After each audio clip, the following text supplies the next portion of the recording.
Stacie Stanley. In this presentation, we will be discussing a balanced approach to assessment.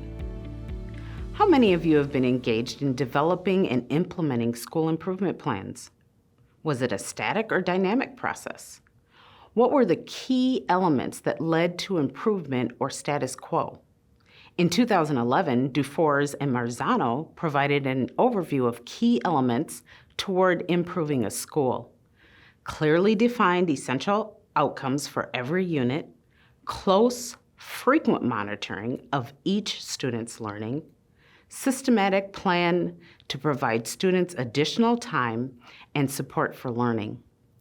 Teachers partnering with collaborative teams that have a laser-like focus on students' learning. Frequent information for each teacher on how well his or her students are achieving essential outcomes in comparison to other students at their school.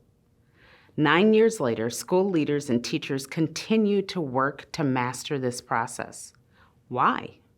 For years, we have focused on the end point of learning, end-of-unit tests, common final assessments, end-of-year standardized assessments. This provided information about a student's overall performance at the end of a course, but what might happen if we backed up the process and captured information about student learning along the way? Formative assessment. Assessment designed to help students grow and develop does just that. Imagine you want to lose 20 pounds. You set a goal to lose 20 pounds in 6 months. Do you take a summative assessment of your goals 6 months later, or do you check along the way? Of course you check along the way. How might you assess your progress towards your goal? Will you use one assessment, weekly weigh-ins on a scale, or would you use a variety of measures to triangulate? For instance, weigh-in on the scale, tape measures, food and exercise journals, fitting of clothes. This is a balanced assessment system. A comprehensive, balanced assessment system must include formative assessment, one that James Popham defines as a planned process in which teachers or students use assessment-based evidence to adjust what they're doing. Formative assessment is not an assessment of learning.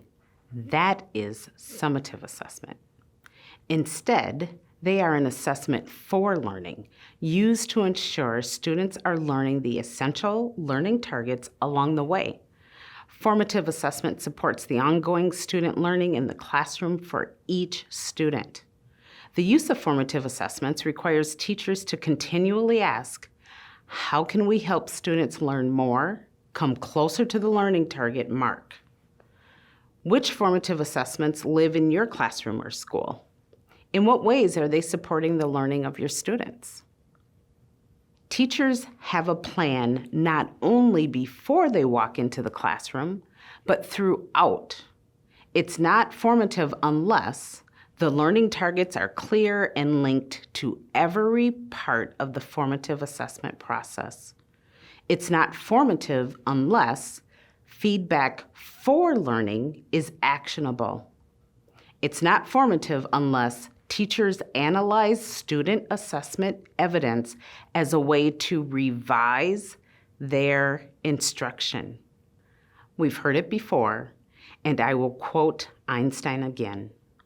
Continuing to do the same thing and expecting a different outcome, say it with me, is insanity. Educators are most familiar with summative assessments. These are assessments of student learning and occur at the conclusion of a phase of learning. The key questions used by educators in this phase of assessment is, did the student or students learn what they should have? What type of summative assessments come to mind for you? Yes, that's right. State summative assessments, unit and chapter tests, and final exams. A balanced assessment uses formative and summative assessments. Both must be aligned to essential learning targets, Summative assessment will tell you if students learned what you wanted them to learn. Formative assessments helps you know what students are learning along the way. Teachers must be adept in the analysis of a variety of data points. Teachers must provide formative and adjust instruction.